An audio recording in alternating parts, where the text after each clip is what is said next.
नमस्कार व्यूअर्स, मैं हूं अमीश देवगन और आप देख रहे हैं सीएनबीसी आवाज। और सीएनबीसी आवाज में आज दिन है पब्लिक डिबेट का। तो आज सीएनबीसी आवाज के टक्कर में बात होगी पब्लिक डिबेट की। और पब्लिक डिबेट में आज का मुद्दा है पॉलिटिकल।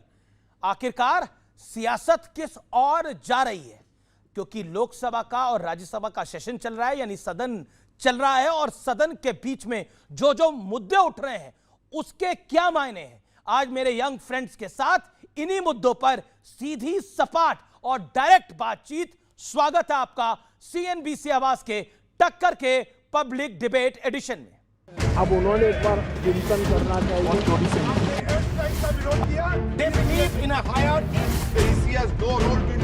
एसआईआर का विरोध करोगे तो बिहार की जगह बंगाल और तमिलनाडु में भी साफ। सियासत में ऐसा बहुत कम होता है जब विरोधी पार्टी के नेता दूसरी पार्टी को चुनावी हार और जीत का मंत्र समझाएं। लेकिन गृह मंत्री अमित शाह ने भरी संसद में कांग्रेस को कई सियासी मंत्र दिए और ये समझाया कि चुनाव दर चुनाव कांग्रेस की हार और बीजेपी की जीत क्यों हो रही है। वोट चोरी से नहीं जीते हैं। आपने सर्जिकल स्ट्राइक का विरोध किया, इसलिए हम जीते। आपने एयर स्ट्राइक का विरोध किया, इसलिए जीते हैं। आपने 370 हटाने का विरोध किया, इसलिए जीते हैं। आपने राम मंदिर बनाने का विरोध किया, इसलिए जीते हैं। और अब वन नेशन वन इलेक्शन का विरोध कर रहे हो, इसलिए हम फिर से जीते हैं।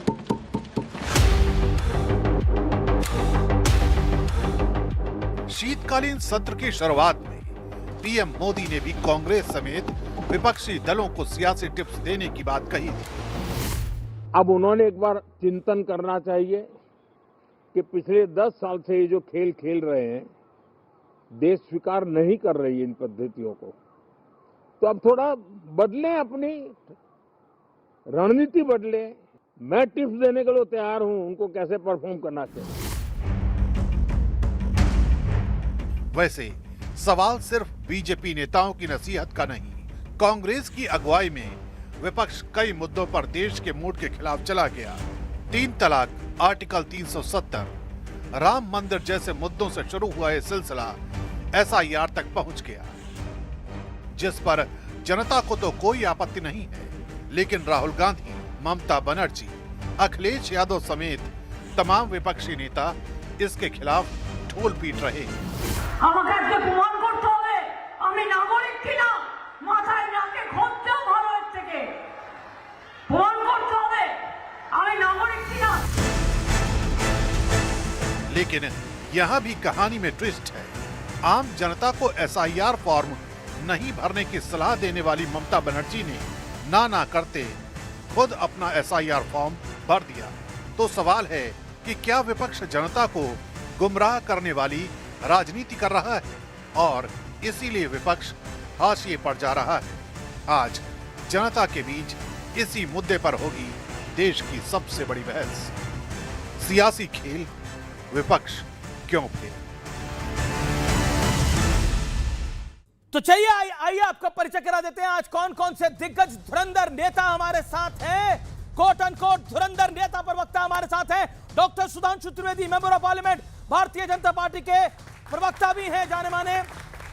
मेरे साथ अजय उपाध्याय, प्रवक्ता कांग्रेस पार्टी के। मेरे साथ अमीर जमाई, प्रवक्ता समाजवादी पार्टी के। मेरे साथ स्वामी दिवाकर, आध्यात्मिक गुरु। मेरे साथ सदाब चौहान, एआईएमआईएम के प्रवक्ता। अंसार रजा साहब हमारे साथ मौजूद हैं। आप तमाम लोगों का अभिनंदन है। जोरदार तालियों के साथ अभिनंदन करिए तमाम मेहमानों का। और अब बहस का एजेंडा। क्या विपक्ष जनता का मूड समझने में लगातार फेल हो रहा है? दूसरा, वोट बैंक के चक्कर में विपक्ष एक बड़े तबके से दूर हो रहा है। तीसरा बड़ा मुद्दा, कांग्रेस जो मुद्दे उठा रही है उससे समूचे विपक्ष को नुकसान हो रहा है। और चौथा बड़ा मुद्दा, मजबूत नेतृत्व की कमी विपक्ष की सबसे कमजोर कड़ी बन गई है। चलिए तो इस चर्चा की हम शुरुआत करते हैं और मैं सीधा रुख करता हूं डॉक्टर सुधांशु त्रिवेदी का। सुधांशु जी, 3 चीजें बड़ी महत्वपूर्ण हैं इस सेशन के अंदर। वो है कि किस तरह से वंदे मातरम को लेकर चर्चा हुई, किस तरह से एसआईआर को लेकर चर्चा हुई और वोट चुनाव सुधारों को लेकर चर्चा हुई, और तीसरी और सबसे महत्वपूर्ण चीज है विपक्ष का वॉकआउट आखिर में। क्या आपको लगता है सियासी खेल विपक्ष इसलिए फेल हो रहा है क्योंकि वो कई मुद्दे इसलिए नहीं उठा पाता क्योंकि आप उनको घेरते हैं बार बार। देखिए, विपक्ष की जो परफॉर्मेंस और कांग्रेस पार्टी की बहुत आउटस्टैंडिंग है, because they are always found standing outside जब मुद्दे की बात होती है। आपने देखा होगा जब वो मणिपुर के मुद्दे के ऊपर अविश्वास प्रस्ताव लाए थे, जब प्रधानमंत्री जी जवाब देना शुरू किए, छोड़ के चले गए। आज खुद ही कहते हैं कि इलेक्टोरल रिफॉर्म्स पे चर्चा हो रही थी एसआईआर को लेकर, जब गृह मंत्री जी ने जवाब देना शुरू किया और जैसे ही अनकंफर्टेबल सिचुएशन आनी शुरू हुई, वो छोड़ के चले गए।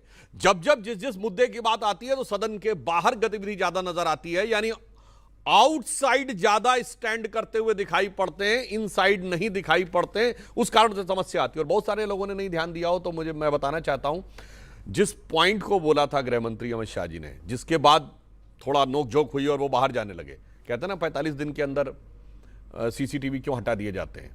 उन्होंने कहा 1991 में रिप्रेजेंटेशन ऑफ पीपुल एक्ट में जो संशोधन किया गया था नरसिम्हा राव के समय में, उसमें कहा गया था किसी भी प्रकार की चुनाव याचिका के लिए अधिकतम समय 45 दिन है, तो किसी भी प्रकार के एविडेंस के लिए अधिकतम समय 45 दिन है। तो मानी हुई बात है, उस जमाने में सीसीटीवी नहीं थे, तो जो भी चुनाव से संबंधित सामग्री है तो अब सीसीटीवी उसमें है, तो वो आप ही की बनाई सरकार के नियम के तहत है।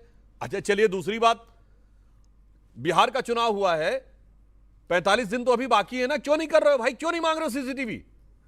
अभी तुम कह रहे हो ना 45 दिन क्यों है, 45 दिन के बाद, अभी तो 45 दिन के अंदर है भाई, अभी क्यों नहीं मांग रहे हो? इससे साफ दिखाई पड़ता है कि कोई सूरत बदलना मेरा मकसद नहीं है, मेरा मकसद है हर कदम पे हंगामा होना चाहिए। और मैं एक लाइन में कह दूं, अमित शाह जी और प्रधानमंत्री श्री नरेंद्र मोदी जी जमीन से जुड़े हुए नेता है और राहुल गांधी जी जमीन से उड़े हुए नेता है। वो हर पार्लियामेंट सेशन के बाद उड़ के विदेश पहुंचते हैं और अभी भी सत्र चल रहा है। वो जर्मनी में क्या करने गए हैं, राजनीतिक दृष्टि से कुछ बात करने गए, कांग्रेस पार्टी को सांगठनिक दृष्टि से मजबूत करने के लिए गए हैं।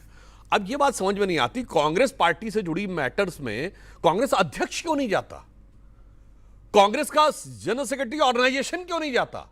आज की डेट में राहुल गांधी जी के पास कांग्रेस संगठन का कोई पद नहीं। कांग्रेस में छोड़ेंगे ना, कांग्रेस अपने संगठन को किसके थ्रू मजबूत करना मगर मैं अंत में एक बात और कह दूं, आपको लगता है राहुल कमजोर खड़ी होने लगता है, राहुल ही मजबूत मैं अंत में एक बात और कह दूं, 10 सेकंड देना, जिस प्रकार से ये अपने पैर पे खुद कुल्हाड़ी मारते, वंदे मातरम कांग्रेस अधिवेशन में 1896 में गाया गया था। आज 150वीं जयंती पे कांग्रेस को लीड ले लेनी चाहिए थी।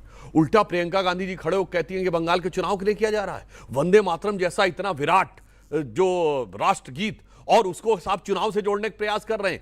इन कारणों से कांग्रेस जो है वो चुनाव हारती रहती है, इस कारण से समस्या होती है। और उन्हें ये नहीं सोच के रखना चाहिए कि हमें एक बार सत्ता मिली थी और हमें मिलती रहेगी। तो जिसे एक पंक्ति में कहकर समाप्त करता हूं, कांग्रेस की स्थिति जानते आज क्या है, नादान तमन्ना रेती में उम्मीद की कश्ती खेती है, एक हाथ से देती है दुनिया, 100 हाथों से ले लेती है। ओके, मैं अजय उपाध्याय जी का रुख करता हूं। अजय उपाध्याय जी, देश में आपकी पार्टी मजबूत नहीं हो रही, जर्मनी में आप करने के लिए जा रहे हैं, कैसे हो पाएगा ऐसे?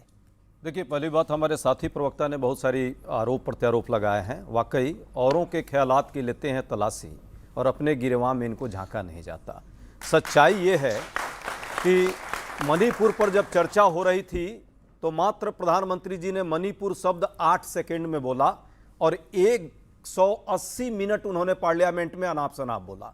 अब क्यों होना चाहिए, सबको पता है, वो पूरा रिकॉर्डेड है, डिबेट है लोकसभा में। उस दिन जो हम लोगों ने बाइकाट किया है माननीय चर्चा अमित शाह जी का, एक बात उसमें बड़ा अच्छा तथ्य उन्होंने दिया कि भाई चुनाव आयोग का वो क्या है, बहनोई हो गए हैं। शब्द जो उन्होंने यूज किया मैं यूज नहीं करना चाहता आपके चैनल के माध्यम से, इसलिए बड़ा सम्मानजनक शब्द मैंने यूज किया है। तो ये पोल खुल गई और उसकी प्रशंसा उस भाषण की प्रधानमंत्री जी ने की। अब बात इन्होंने की है कि कैसे 51 का जो अभी जो है ये उदाहरण दे रहे हैं। अरे भाई, सीसीटीवी फुटेज का जो प्रक्रिया ही है 1991 का, ये ऑलरेडी ये 2005 में लागू ही हुआ है। आप ही ने लोकसभा में भी बात रखी है। 2005 में जब लागू हुआ था तो ये प्रक्रिया उस समय 6 महीने प्लस की थी, जो इतना दिया उतना ही टाइम दीजिए। तो उस प्रक्रिया पर फिर से आपने स्पेशल क्यों कानून बना करके, यदि सब ठीक था तो उसको छुपाने की क्या जरूरत थी? जब पहले से ही चल रहा था तो कानून क्यों बना दिया? कानून नहीं बनाना था। दूसरी बात, हम रीडेबल मशीन मांग रहे हैं, उसमें मतदाता सूची, इसको देने में आपको क्या दिक्कत हो रही है? आपका एसआईआर की बात कर रहे हैं, एसआईआर पर किसी को कोई दिक्कत नहीं है। सब लोग चाहते हैं कि मतदाता शुद्धि पूर्णतः शुद्ध हो, लेकिन मतदाता को ही साफ कर देंगे ये कोई नहीं चाहता। मतदाता का अधिकार बना रहना चाहिए, प्रक्रिया सही रहनी चाहिए। दो मिनट 20 सेकंड हुआ, आपने अपनी बात को रखा। ओके, मैं सुधांशु जी आपकी बात आता हूं। गृह मंत्री ने बोला कि इस वजह से ये लोग चुनाव आ रहे हैं, उसके 5 कारण गिनाए। अब सरकार देख रही है, रूलिंग पार्टी देख रही है कि विपक्ष क्यों चुनाव आ रहा है, ये 4 कारण है। उन्होंने इसलिए बताया जब विपक्ष हार रहा है तो हम जीत रहे हैं। मैं सिंपल से बताता हूं। पहली बात, मणिपुर की चर्चा पर, मणिपुर पर अविश्वास प्रस्ताव लाए, डिजिटल रिकॉर्ड का जमाना है, आज कोई जाकर चेक कर ले। कांग्रेस ने 3% मणिपुर पे नहीं बोला, विपक्ष ने 3% नहीं बोला मणिपुर पे, और मणिपुर को लेकर हल्ला मचाने का प्रयास। राहुल गांधी जी की स्पीच में अगर 3-4% भी मणिपुर पे उनका भाषण हो तो बता दीजिएगा। मेरे सवाल पर अब नहीं, अब दूसरी बात, इन्होंने कहा 45 दिन का कानून हमने नहीं बनाया साहब, आपका बना हुआ कानून है, और 45 दिन के बाद आप अपील कर ही नहीं सकते भाई, तो सीसीटीवी को आप क्या करेंगे? इसीलिए हम कह रहे हैं अभी 45 दिन के अंदर है, क्यों नहीं कर रहे हैं, उसका जवाब नहीं दिया।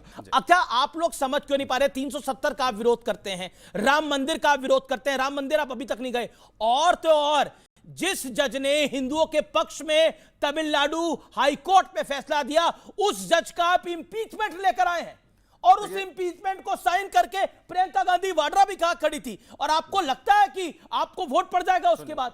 वोट चोरी तो आप खुद करवा रहे हैं अपने आप से। राम मंदिर की बात की है, राम मंदिर और राम के प्रति सबकी आस्था है, और आस्था गए आप अभी तक राम मंदिर? मैं खुद जाकर के आया। नहीं, मैं पूछ रहा हूं, राहुल गांधी गए राम मंदिर अभी तक? जब पहले अखिलेश यादव जी गए राम मंदिर अभी तक? पीढ़ियां जा चुकी। सुनिए, ये एक राम मंदिर कौन जाएगा नहीं जाएगा व्यक्तिगत, बिल्कुल व्यक्तिगत मामला है, लेकिन तब आपने बोला था हम अभी नहीं जाएंगे, बाद में जाएंगे, और बाद में गए क्या? भाई सुनिए, तो आप खाली यही काहे को इतना मेहनत करते हैं भाई? वो तो आपको मेहनत करेंगे सर, मेहनत करनी पड़ेगी हमें, आपको मान ही हमारे कोई बाप दादा थोड़ी है, आपको मान ही नहीं रहे हैं, और आप झूठ में मेहनत करते हैं। इतना मत मेहनत कीजिए। सुनिए, अब इन्होंने कहा है खड़गे जी पर, नहीं क्या झूठ में मेहनत, नहीं क्या झूठ में मेहनत? अरे राहुल गांधी, अगर राहुल गांधी गए तो यहाँ बताइए। अच्छा, राहुल गांधी भाजपा वाले आप नहीं, आप उस जज का, आप उस जज का भी सरेआम कह दिया जिसने तमिलनाडु हाईकोर्ट में फैसला दिया है। आप समाजवादी पार्टी, आपको नहीं कोई रिकॉग्नाइज कर रहे हैं। आपने जो चर्चा की है अभी, कहां की कहानी बता रहे हैं, सच्चाई ये है, कहानी नहीं, सच बता रहा हूं मैं आपको। सुनिए ना,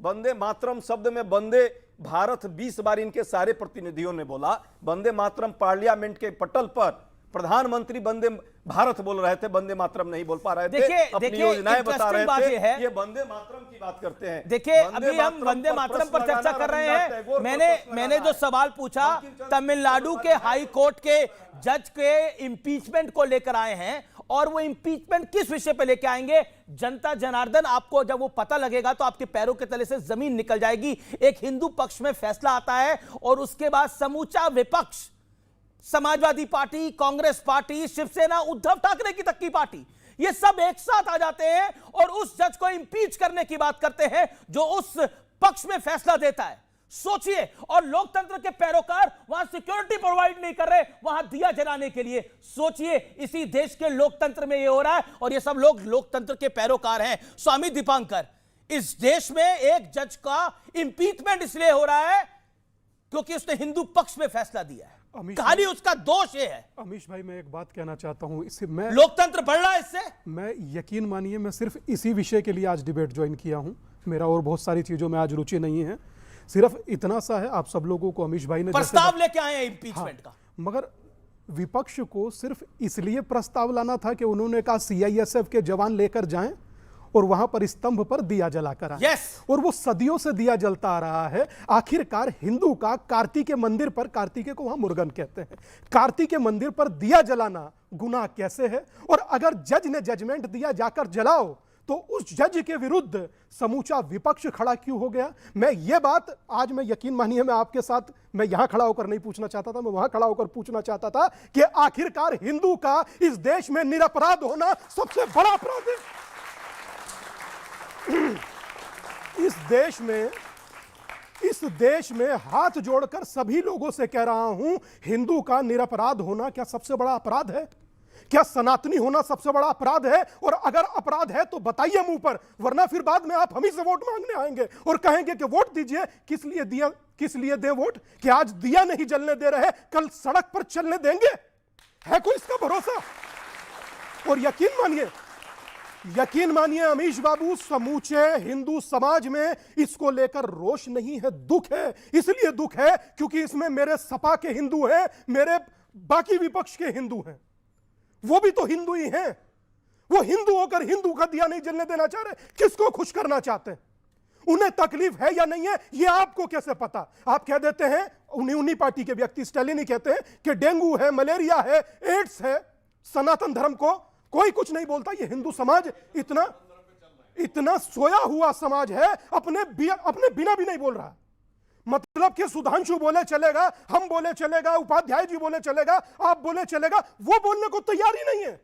मेरी हिंदू समाज से अपने लिए तो जागो, अपने लिए तो जागो, अपने लिए तो बोलो। आपके लिए उस जज को कैसे अपीच किया जा रहा, महाभियोग लाया जा रहा। सबरीमाला पर निर्णय आया था, सबने सम्मान किया, दोबारा कोई गया वहां? कोई नहीं गया। कश्मीर का रिवीजन करने से कोर्ट में मना कर दिया, कोई गया? कोई नहीं गया। मगर यार हिंदू को दिया तो जलाने दो गुरु। इतना क्या तुष्टीकरण का चश्मा लगाकर अंधा हुआ देख रहे हैं? ओके अमीक जब भाई सियासी खेल विपक्ष खेल एक बड़ा कारण है। राम मंदिर का विरोध, 370 का विरोध, तमिलनाडु की एक पहाड़ी पर दिया जलाने का विरोध, और विरोध तब जब जज तमाम लोगों की बात सुनकर अपना जजमेंट दे रहा है। और लोकतंत्र के ठेकेदार, आप कहते हैं ना कि हम आएंगे डेमोक्रेसी बचाएंगे, तो कल को जज फैसला देगा और वो हिंदुओं के पक्ष में होगा, उस जज के लिए इंपीचमेंट का प्रस्ताव लाएंगे, ऐसे करके लोकतंत्र बचाएंगे। अमित भाई जवाब दीजिए। अमीश भाई, मैं आज आपके दुख के साथ हूं। हिंदू राष्ट्र, हिंदू देश, मेरा दुख यह है कि लोकतंत्र की बात करके लोकतंत्र में नहीं सुनी जा रही है। हिंदू देश, हिंदू राष्ट्र, हिंदू प्रधानमंत्री, हिंदू उत्तर प्रदेश का मुख्यमंत्री, हिंदू की सरकारों में हिंदू इतना प्रताड़ित, दुख का विषय तो है। 2024 में, ये तमिलनाडु की घटना, 2024 में पूरे देश में, उत्तर प्रदेश में जो फैसला हुआ, अयोध्या जी से जो उन्माद, दंगे फसाद, शिलान्यास के जमाने से पूरा देश को जला के सुधांशु भाई की पार्टी जो दिल्ली तक पहुंची थी, श्री रामचंद्र जी का जो फैसला था 2024 में, अयोध्या हार गए, उत्तर प्रदेश हार गए। समाजवादी पार्टी को श्री रामचंद्र जी का जो आशीर्वाद था भाजपा को नहीं मिला। और आज तक जब भी उस मंदिर में कोई भव्य कार्यक्रम होता है, कहते हैं अखिलेश जी नहीं गए, आडवाणी जी कब जाएंगे, जोशी जी कब जाएंगे। विनय कटियार तो रो रहे हैं कि हमारा इनकाउंटर ना हो जाए, ये तो जूनियर हैं, हमारे भाई हमारा सम्मान करते हैं। सीधी सी बात है कि उत्तर प्रदेश में 17 से 25 की सरकार में जितने ब्राह्मण कूटे गए हैं, जितने ब्राह्मणों का फेक इनकाउंटर हुआ है, मुसलमानों का नहीं हुआ है, दलितों का नहीं हुआ है। एक दलित को घुड़चोरी चढ़नी हो, पीएसी लगानी पड़ती है। अमीश दुर्गन भाई, कैसा हिंदू राष्ट्र में हिंदुओं के साथ यह अन्याय है? तकरीबन 2.5 करोड़, तमिलनाडु में जो हो रहा है वो सही हो रहा है। 2.5 करोड़ हिंदुओं का उत्तर प्रदेश का जो वोटिंग राइट्स है, ये हिंदू सरकार छीनने को तैयार है। 2.5 करोड़ लोग बांग्लादेशी हैं। ओके, मैं रुक करता हूं सुधांशु त्रिवेदी का। स्वामी दिवाकर भी कुछ कहना, स्वामी दिवाकर आप 30 सेकंड बोल लीजिए 30 सेकंड। सिर्फ इतना सा कहना चाहता हूं, मेरा प्रश्न, धमका रहे हैं उनको आप? योगी जी हैं, योगी जी हैं। मैं कब सीरप वाली सरकार है, गोविंद भैया की सरकार है। मैं फिर कहना चाहता हूं कि शायद योगी जी हैं इसीलिए 3 साल की यात्रा कर पाए। शायद अगर जो अन्य कोई सरकार होती तो 3 दिन ना करने देती। मगर मैं अपनी बात कहना चाहता हूं, मैं बड़े सम्मान के साथ कहना चाहता हूं, चर्चा वहां पर दशकों से चली आ रही परंपराओं की थी। चर्चा सिर्फ यह थी कि पहाड़ी पर स्तंभ पर हिंदू का दिया जलाना बुरा कैसे हो गया। हिंदू वही ब्राह्मण है, हिंदू वही बनिया। दादा मैं भी आपकी सुन रहा था, मेरी अयोध्या जी में क्यों नहीं? मैं ये कह रहा हूं, मेरी बताओ, अपने जमात की बात करो, अमीश हाईजैक मत। मैं ये कह रहा हूं, नेतागिरी करेंगे लोग। आप खुद असहज है उस विषय को। तमिलनाडु यूपी की बात करो, अयोध्या जी की बात करो। थोड़ी देर में अमीक बाबू से कहना चाहता हूं कि राजनीति अपने तक रखिए, राजनीति करेंगे एक लेवल तक रहिए, जितने में राजनीति में इस्तेमाल किया जा रहा है, स्तर में देखिए इस्तेमाल किया जा रहा है। आप लोग पूछ जाए, मैं सम्मान करता हूं, मैं कह रहा हूं बचिए इन लोगों से। अपनी वाणी का लेवल बिल्कुल क्रॉस मत करिए। आप 50 बातें बोलिए, वो चलेंगी, मगर सम्मान में अगर चलो शंकराचार्य जी अयोध्या क्यों नहीं गए? अब छोड़िए, चलो बताओ, यही बताओ क्यों नहीं गए? यही दिक्कत है प्राण दादा। प्रतिष्ठा में क्यों नहीं गए? अगर हिंदू सभ्यता का नेतागिरी ज्ञान बात ना नहीं करो, है, धर्म की बात करो। हिंदू सभ्यता का ज्ञान नहीं है तो सन्यासी को शंकराचार्य बोलना इतना ही बड़ा गुनाह है जितना आपको राम के नहीं- बारे में आपको राम नहीं, को जो ना पूज्य जानने वाले का बोलना। शंकराचार्य हैं, मगर खैर कोई बात हिंदू नहीं, अयोध्या जी ने जाना मगर कोई बात नहीं, आप इस तरीके से काउंटर हो डिबेट में जाएगा करिए, आप इस डिबेट में करिए इस तरह से, आपके जितना ज्ञान है उसका प्रमाण है। मगर मैं फिर वही बात लौट कर वहीं आएगी, तमिलनाडु के इस देश का हिस्सा नहीं है क्या? तमिलनाडु का हिंदू हिंदू नहीं है? हिंदू इसीलिए तो हिंदू बांट दिया कि ये कि हिंदू बनिया है, जाट है, गुजर है, यादव है, त्यागी है। हिंदू हिंदू नहीं है। आपके यहाँ जन्मा बच्चा मुस्लिम है, ईसाई के यहाँ जन्मा बच्चा ईसाई है, मगर हिंदू के यहाँ जन्मा बच्चा त्यागी, गुजर, मेरे वर्मा, पूर्व चंद्र। मुख्यमंत्री का घर मैं इतना गंगा कहना जल से चाहता धुला हूं, जाता है। मैं इतना कहना गंगा जल चाहता से। हूं उनको कि 30 सेकंड दे दीजिए। ये वही वो देश हिंदू नहीं है। ये वही देश है जिस मंदिर में जाते ये हैं वही- गंगा जल से धुला जाता है, ये वही पूर्व मुख्यमंत्री का, ये वही वो हिंदू नहीं है। ये वही देश है जहां टोंक में दलित के परिवार को अपने घर से क्षत्रिय जहां साड़ी उड़ाकर खाना खिलाकर विदा करता है। मगर आपको नस्ल बिगाड़ना है, आपको नफरत फैलाना, फैलाइए। मगर मैं फिर कहूंगा अमीश, बड़ी जिम्मेदारी के साथ कि तमिलनाडु में हिंदुओं का दिया जलाना पाप क्यों है? ओके, और ये तमिलनाडु आप में- पूछिए, एक सेकंड, मेरे पूछने की जगह आप पूछिए। जी, एक मिनट अमीश, मैं अजय उपाध्याय, अमीश, अजय उपाध्याय, एक आपने बोला मैं एक सेकंड लेना चाहता हाँ, हूं। एक सेकंड बोलिए। आप बोल लीजिए कि आप सपा के हिंदू, बसपा के हिंदू, तेदेपा के हिंदू हो तो हिंदू यार। अगर आज तुम्हें अपना अरे दिया दलित नहीं दिखाई पिछड़ा दे रहा, हिंदू कहेंगे कल अपना भैया। घर दिखाई देगा। अरे कहे नहीं कांग्रेस को आने दीजिए, 80% फिर भारतीय जनता पार्टी दलित आएगी। पिछड़ा एक सेकंड, ऑल ऑडियोज डाउन। देखिए अजय उपाध्याय, देखिए गृह मंत्री अमित शाह ने बोला कि आप बार बार वोट चोरी का आरोप लगाते हैं लेकिन आप राम मंदिर का विरोध करते हैं। आपके एक सीएम है तेलंगाना के, वो कहते हैं हां कांग्रेस मुसलमानों की पार्टी है, हां Congress is for Muslims and Muslims are for Congress. Telangana के सीएम बात बोलते हैं। वो हिंदू देवी देवताओं के बारे में क्या बोलते हैं मुझे बताने की जरूरत नहीं है। ये तमाम मुद्दे इकट्ठे हो जाते हैं और अब तमिलनाडु के अंदर जहां पर हिंदुओं का दिया जलाना था, कांग्रेस उसके विरोध में खड़ी हो गई। ये मैसेज क्या जाएगा? इससे आपका वोट तो बढ़ेगा नहीं। भाई तीनों फैक्ट आपने गलत यहां पे अपने दर्शकों को दिया। राम मंदिर का कांग्रेस पार्टी ने कभी विरोध नहीं किया। सर्वोच्च न्यायालय के निर्णय के हिसाब से राम मंदिर बनना था। राम मंदिर में जो चंदे की चोरी की गई उसका हम लगातार विरोध करते रहे। लाखों करोड़ रुपए चंदे लिए गए और ट्रस्ट में आरएसएस के लोग बैठे। हमारे जो शंकराचार्य जी की बात अभी की जा रही है वो तक उसका इसलिए विरोध किए कि सही समय पर चलिए एक एक तथ्य पे आज बात कर लेते हैं। अब शुरुआत यहीं से कर लेते हैं। तो इन्होंने राम बोला ना मंदिर कि आपने धर्म तथ्य के को मामले गलत में प्रेजेंट करे। सुनिए ना, सुनिए। यही बोला गया ना अरे कि सुनिए राम ना। मंदिर का कांग्रेस ने सुनिए ना। विरोध नहीं किया था, आपने- यही कहा गया। हाँ, राम धर्म डज मंदिर- नॉट एग्जिस्ट। अरे फिर सुप्रीम कोर्ट में कांग्रेस की सरकार ने हलफनामा लिखा। पॉइंट नंबर 1 नोट करिए, पॉइंट नंबर 2 नोट करिए व्यूअर्स, पॉइंट नंबर 2 नोट करिए। आज मैं बताता हूं 2019 में सुप्रीम कोर्ट में श्री राम मंदिर पर सुनवाई हो रही थी। कांग्रेस के सर्वोच्च नेता और मुस्लिम पक्ष के वकील कपिल सिब्बल कहते हैं 2019 में सुनवाई रोक दो क्योंकि इसका पॉलिटिकल इंपैक्ट पड़ेगा। पॉइंट नंबर 2, पॉइंट नंबर 3 सुनिए, राम मंदिर का विरोध नहीं करा। एल.के. आडवाणी, लाल कृष्ण आडवाणी यात्रा निकाल रहे थे, लालू प्रसाद यादव ने उन्हें गिरफ्तार किया, कांग्रेस ताली पीट रही थी। राम मंदिर का विरोध नहीं किया इन्होंने। और तो और जब मुलायम सिंह यादव ने कार सेवकों पे गोली चलवाई तब उनकी सरकार गिर रही थी, कांग्रेस उनके समर्थन में आई, कांग्रेस ने विरोध नहीं किया। ये कांग्रेस का काम ऐसा है जो देश भूलेगा ना देश की जनता भूलेगी। और आज ये तमिलनाडु में दिया जलाने का विरोध कर रहे हैं, दिया जलाने का विरोध कर रहे हैं। यह है कांग्रेस पार्टी का वकालत नहीं था, वो वकील मुस्लिम पक्ष का था। ये बात क्यों नहीं कहते? नहीं, मुस्लिम पक्ष नहीं बोला। बाबरी मस्जिद एक्शन कमेटी, बाबरी मस्जिद एक्शन कमेटी। और सुनो, आज वकील साहब कहाँ हैं? और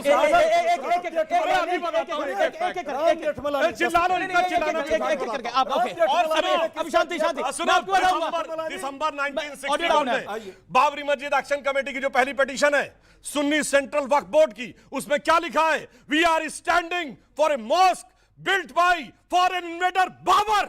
उसके पक्ष में तुम्हारा फॉर्मर लॉ मिनिस्टर खड़ा था। बेहुदेपन की हद है। सुनिए, राम मंदिर कोई नहीं गया, बाबर की कब्र पे 3 पीढ़ियां गई। 59 में जवाहरलाल नेहरू बाबर की कब्र पे अफगानिस्तान में गए, 68 में इंदिरा गांधी गई, 2005 में राहुल गांधी गए। भैया बुलावा आया था क्या? बुलावा आया था क्या जो बुलाया गया था? अब तमिलनाडु में बताता हूं, सिर्फ इतना ही नहीं है, तमिलनाडु में फैक्ट बोल रहा हूं, फैक्ट काउंटर तो बोलिएगा, भाषण नहीं। ओके ओके तमिलनाडु में सुनिए, अब तमिलनाडु के विषय में बोल रहे हैं पहली बार, और बोलने दीजिए। तमिलनाडु में पहली बार बीजेपी बोल रही है, सुनिए। अरे आप जो बोल रहे हैं आप बोलिए, ऑडियो नहीं जा रहा, ऑडियो डाउन है, सुनिए, आप क्यों मौका दूंगा मैं आगे। तमिलनाडु में सिर्फ इतना ही नहीं हुआ है, इससे पहले वहां कोलत्तूर गांव, पेरम्बूर जिला, जहां पर कि मुस्लिमों ने कहा कि हमारी आबादी 70% हो गई तो हम मंदिर में पूजा रोक दी जानी चाहिए। डीएमके और इंडी गठबंधन ने रोक दी।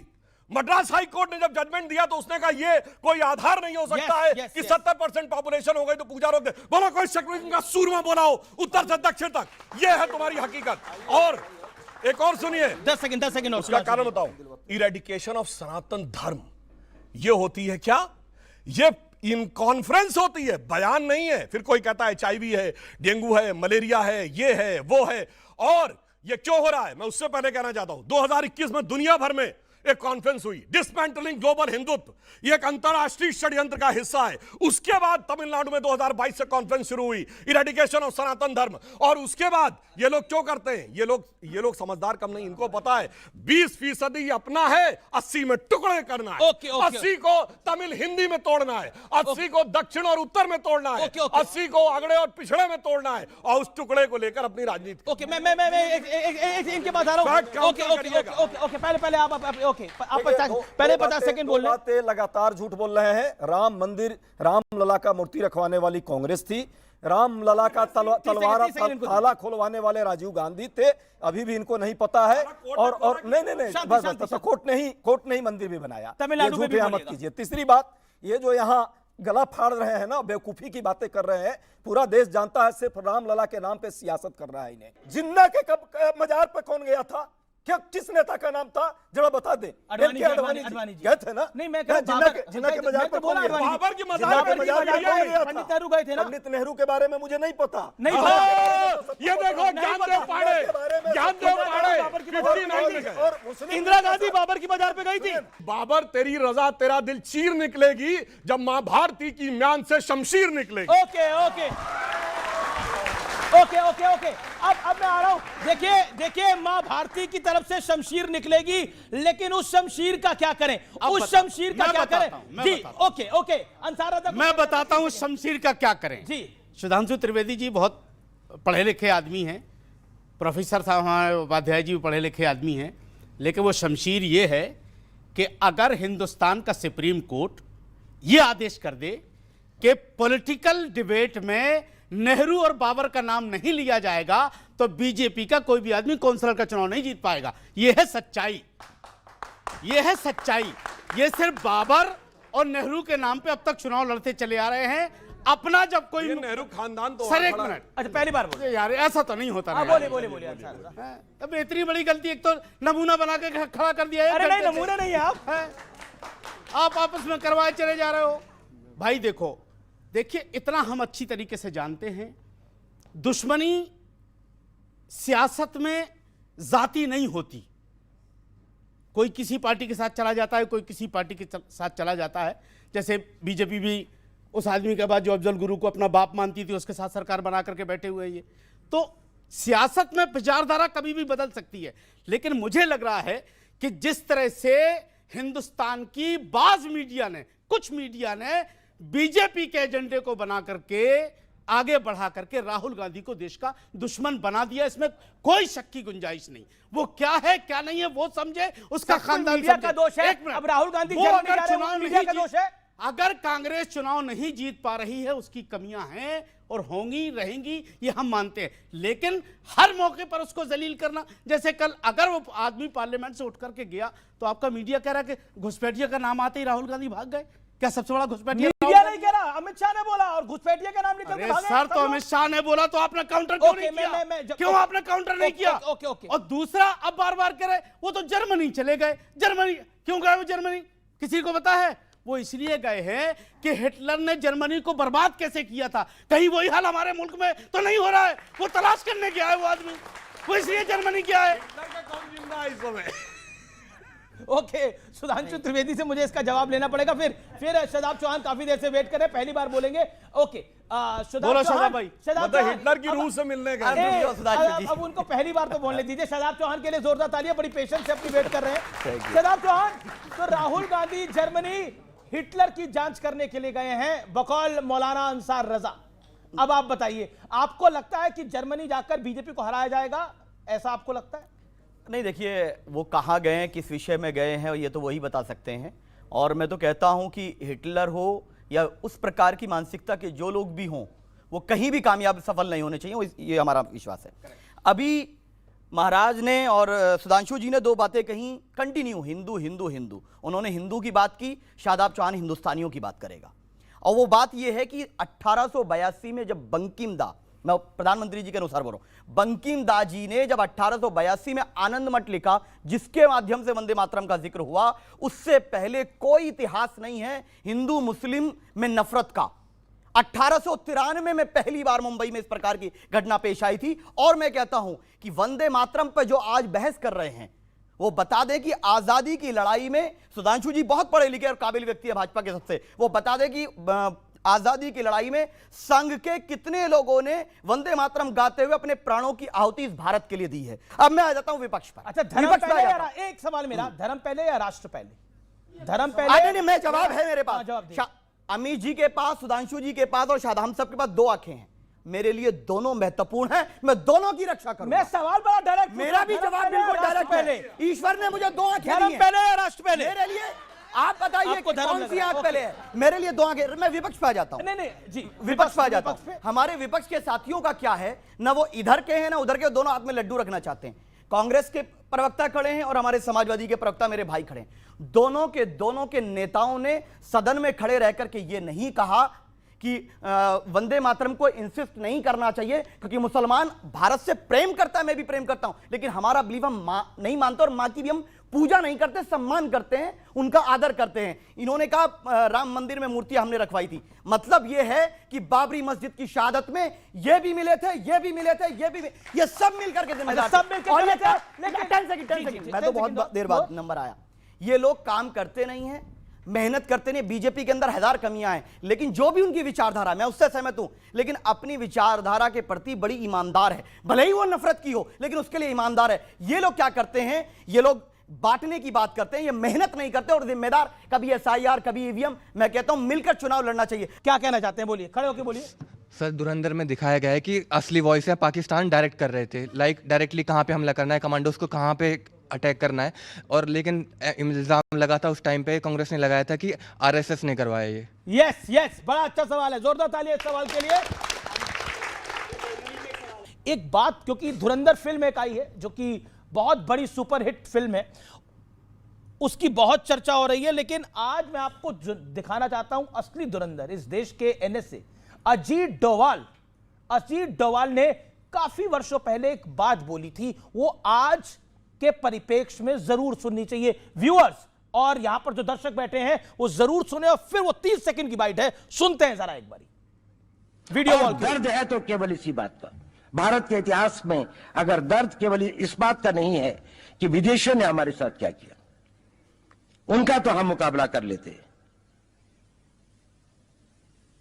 दुख इस बात का था कि हमारे सभी लोगों ने साथ नहीं निभाया और साथ नहीं दिया, और इसकी फीलिंग आज भी मुझे इस देश में होती है।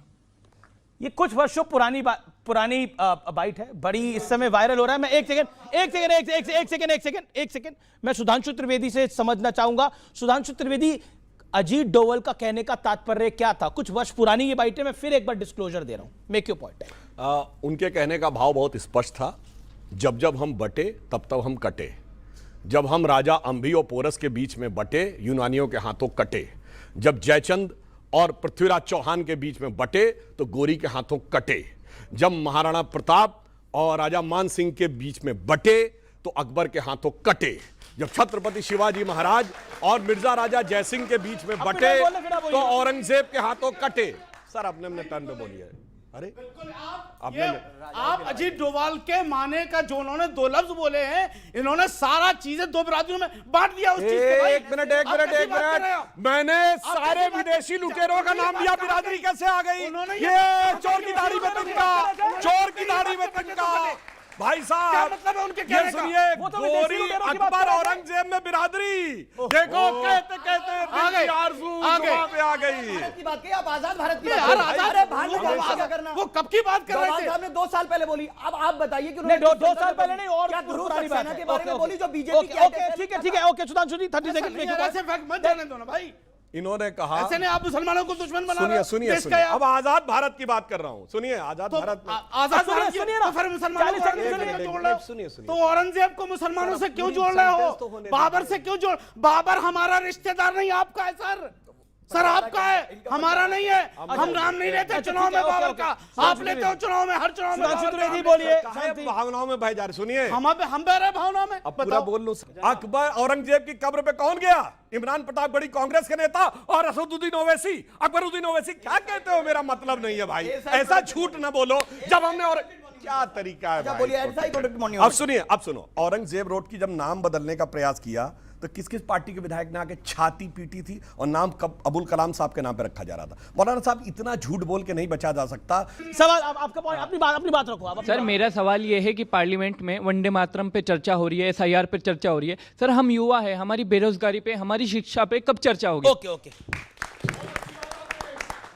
बिल्कुल कहना चाहता हूं, जब बेरोजगारी और शिक्षा की बात होती है तो ये लोग क्यों ले आते हैं बाबरी मस्जिद बीच में? पूछो ना। आज आप कहते हो सबसे खराब स्थिति मुसलमानों की है। सुनो एक भाई, 37 लाख एकड़ जमीन पड़ी हुई है वक्फ बोर्ड के पास। कितने स्कूल बनाए, कितने यूनिवर्सिटी बनाई, कितने कॉलेज बनवाए, कितने मेडिकल कॉलेज बनवाए? रोजगार कैसे मिलेगा? वो वक्फ बोर्ड पे आ गए। अच्छा ठीक है, और सवाल और ओके, सवाल क्या है? विपक्ष पार्टी हार का मंथन करने की जगह वोट चोरी जैसे मुद्दाओं को क्यों उठाती है? ओके, विपक्ष पार्टी हार के मंथन करने की जगह वोट चोरी जैसे मुद्दों को क्यों उठाती है, इसका जवाब अब आप बताइए ना। हर बारी वोट चोरी, पहले ईवीएम की दिक्कत थी, अब वोट चोरी की दिक्कत है, क्यों? बच्चे ने बहुत ही अच्छा 30 सेकंड सार्थक प्रश्न किया है। वोट जो चोरी इस लोकतंत्र से जुड़ा हुआ मुद्दा है। चुनाव आयोग का मतलब है निष्पक्ष, पारदर्शी और विश्वसनीय होना चाहिए। हम चाहते हैं सभी राजनीतिक दल विश्वसनीयता का जो संकट आ रहा है उस पर प्रश्न लगाए और ईमानदारी से सही चर्चा हो ताकि लोगों में भरोसा बढ़े लोकतंत्र के लिए। के बाद आता हूं अमित भाई, क्या आपको लगता है विपक्ष एक नैरेटिव बनाने की बार बार कोशिश करता है कि देखिए एसआईआर हो रहा है, गलत हो रहा है? ममता बनर्जी भी यही बात कह रही थी कि एसआईआर हो रहा है, मैं फॉर्म नहीं भरूंगी, लेकिन फाइनली उन्होंने भी फॉर्म भर दिया। उन्हें पता है कि यह जरूरी है, आपको भी पता है यह जरूरी है। अब आप बार बार नैरेटिव बनाने की कोशिश करते हैं लेकिन फाइनली खुद एक्सेप्ट करते हैं। भाई जब एसआईआर हो रहा है तो इलेक्शन कमीशन ने एसआईआर में ये कहीं नहीं कहा है कि ये नागरिकता प्रमाण करने का कोई मिशन है, रिवीजन कमीशन है। लेकिन आदरणीय गृह मंत्री जी ने भारत की संसद में जब जब चर्चा करी है तो वो कहते हैं कि वो एसआईआर की बात ना करके उसमें घुसपैठ जोड़ते हैं। चलिए आइए घुसपैठ पे। सुधांशु जी, अगर बांग्लादेशियों को यहां से सरहद पे छोड़ने चलना है, समाजवादी पार्टी आपके आगे आगे चलेगी। नंबर 1। नंबर टू कहा जा रहा है हमारे मुख्यमंत्री योगी आदित्यनाथ जी कि डिटेंशन सेंटर बनाएंगे। जी बड़ी अच्छी बात है। हम ये पूछना चाहते हैं कि जो घुसपैठ हुई है चलो सरहद पर छोड़कर आओ, मेरे नौजवान दोस्त ने जो बोला, लेकिन डिटेंशन सेंटर का अंतरराष्ट्रीय लॉ क्या है? लॉ ये है कि जब हर जोन में, हर मंडल में योगी आदित्यनाथ जी डिटेंशन सेंटर बनाएंगे, साफ पानी, बिजली, कपड़ा, खाना, दवाई। आपको उनके पानी और बिजली की चर्चा है, लोगों की पानी और देना पड़ेगा। अच्छा ठीक है, अब आपको पूरी पेशेंटली 2 मिनट 10 सेकंड आपको डॉक्टर देना पड़ेगा, कफ सिरप देना पड़ेगा, किताबें देनी पड़ेंगी आम लोगों के पैसे से, उत्तर प्रदेश के आम कॉमन टैक्सपेयर के पैसे से। हम ये होने नहीं देंगे। अच्छा 2 minute 10 second 2 minute 12 second 10 second आप बोले और उतनी ईमानदारी से आपको सुधांशु त्रिवेदी ने सुना। मैं कह रहा हूं 1.5 मिनट आप उनका भी जवाब सुनिएगा। और आपको उनके डॉक्टर की चिंता है, घुसपैठियों के, आपको घुसपैठियों के बिस्तर की चिंता है, उनके साफ पानी की चिंता है, उनके साफ शौच की चिंता है। घुसपैठियों की चिंता थोड़ी देर के लिए बंद कर दीजिए, यूपी की पब्लिक की चिंता करिए, वोट उन्होंने आपको देना है। ओके, आप देखिए ओके 40 सेकंड। वो खौफ, 50 सेकंड, घबराहट और छटपटाहट साफ दिखाई पड़ रही है। आल्हा में एक लाइन है कि का गति बरनो बग उदल की जहकी मार सही ना जाए और एक का मारे दुई मर जावे तीसर खौफ खाए मर जाए। वो जानते क्या हो रहा है?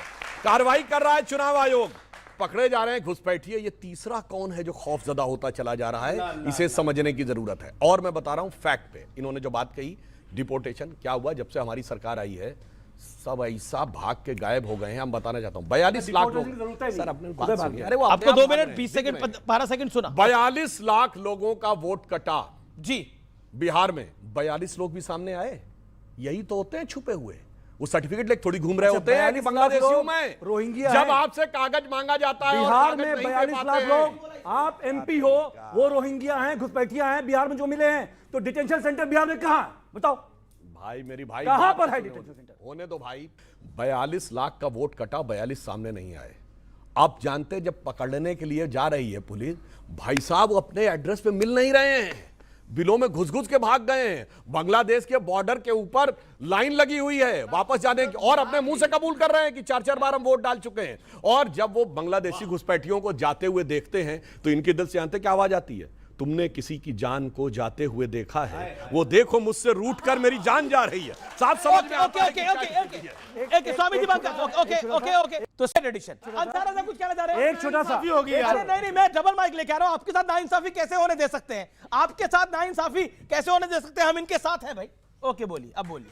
हाँ, लेकिन बीजेपी की सरकार नहीं बनने देंगे हम, ये ध्यान हाँ रखिएगा। मत बनने दीजिए, आपको जिसकी मन करे उसकी देखिए, बनाइए। मैं बिल्कुल हमारे आप एक टाइम पर मायावती जी की भी सरकार बना रहे थे वैसे उत्तर प्रदेश के अंदर, बताइए। अब ममता की बनाएंगे। अब रुको, देश के प्रधानमंत्री तक आपकी पहुंच है, उनसे कह दीजिए कि जब भी प्रभु श्री राम के यहाँ कोई भी कार्यक्रम हो, हमारे यहाँ 4 बड़ी पीठें हैं, उनको भी बुला करके बैठाया कीजिए, उनको भी सम्मान दीजिए, और उनको बेइज्जत करने के लिए जो बाबा बागेश्वर को खड़ा किया गया है ना, उन 4 पीठों को दबाने के लिए बिल्कुल सच्चाई है, ये बिल्कुल सच्चाई है, वरना ये गलत वरना क्यों नहीं बुलाया फिर उनको बेइज्जत करने के लिए? बाबा बागेश्वर के वक्त है, जितनी बाबा बागेश्वर ने मेरे इंटरव्यू में बोला वो मुझसे बड़े, मैं उनके आगे क्या बोलूंगा? किसी में नहीं हुई। नहीं जितनी साधुओं की बेइज्जती हुई है, जितनी साधुओं की बेइज्जती मोदी सरकार में हुई है, किसी में नहीं हुई है। अब जितना तो धैर्य से बताओ 4 पीठ कहाँ है राम मंदिर में? जितना स्वामी दिवाकर को बोले जितना और ध्वजारोहण में कहाँ 4 लोग, कहाँ 4 लोग? जितना धैर्य से आपने बोला, हमने सुना ना, मैं सुनूंगा, थोड़ा सा सब्र रखना। मैं हाथ बांध के सुनूंगा आपको, बस बोलिए। आपके लिए जैसे मदीना एहतराम की बात है, मेरे लिए मेरा राम मंदिर एहतराम की बात है। बिल्कुल है। मेरे लिए मेरा कार्तिकेय का मंदिर, काशी मंदिर, मथुरा मंदिर एहतराम की बात है। आप सोचिए कि आप एक बात डिबेट में सुनने को तैयार नहीं है और आपने सब बात किनारे कर जहाँ कहाँ मदीना है वहाँ मदीना, वहाँ उसके अलावा कुछ नहीं हो सकता। आप सोचिए कि कोई एक कांग्रेस का सीएम खड़ा होता है रेवंत रेड्डी, और वो कहता है कि जो शराब पीता उसके लिए अलग देवता, जो भांग खाता उसके लिए अलग देवता। मेरे दिल पर क्या बीतता होगा?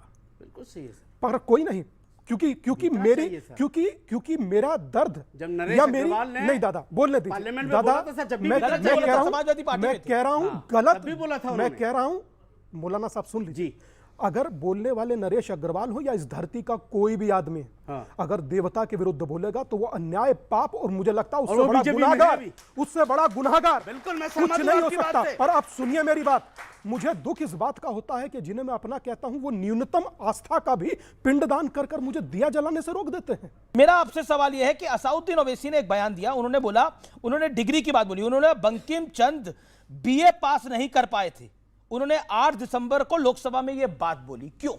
उन्होंने जो आनंद मठ लिखी, आनंद मठ में मुसलमानों के प्रति द्वेष भावना है, इसीलिए सुन लीजिए, इसीलिए कहा कि आप जिसका महिमा मंडन करने जा रहे हैं उस व्यक्ति का क्या किरदार रहा है देश की आजादी के अंदर, और उसको जो आज जो चर्चा कर रहे हैं, आज जो लोग चर्चा कर रहे हैं, ये बता दे वंदे मातरम गा करके कितने आरएसएस के लोगों ने अपने प्राणों की आहुति दी है। पहले भी सवाल पूछा, ये लोग बड़े गजब हैं, कहते हैं साहब हम मुल्क के आगे सजदा नहीं कर सकते, हम भगवान के आगे किसी की सजदा नहीं करते हैं। और मैं कहना चाहूंगा, अभी आप जाइएगा नेट पे खोलिएगा, मुगले आजम फिल्म में जो सबसे फेमस गाना है, जब प्यार किया तो डरना क्या, उससे पहले एक एक करके जो सब आते हैं, जरा वो डायलॉग सुनिएगा। सबसे पहले आते हैं सलीम, तो कहते हैं साहिब आलम शहजादा, सुनिए फिल्मी कहानियां सुना रहे हैं सारा, फिल्मी कहानी नहीं, सुनो मेरे भाई, क्या फिल्म आप खुद, अरे भाई बात सुनिए, फिल्म बता रहे हैं आप खाली, भाई मैं इसलिए बता रहा हूं कि बच्चे उसको जाके देख सके, फिल्म नहीं।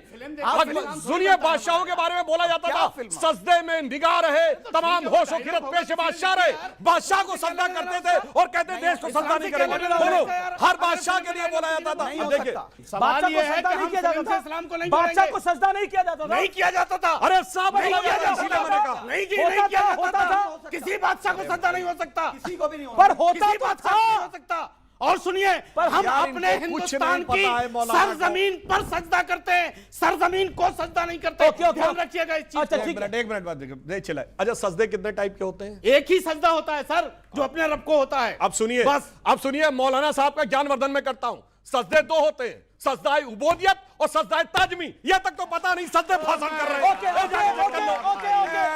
आप तमाम लोगों का बहुत बहुत शुक्रिया। तो फिलहाल सीएनबीसी आवाज के पब्लिक डिबेट एडिशन में इतना ही। आपको यह कार्यक्रम कैसा लगा मुझे जरूर बताइए। आपको मेरा नमस्कार, गुड नाइट।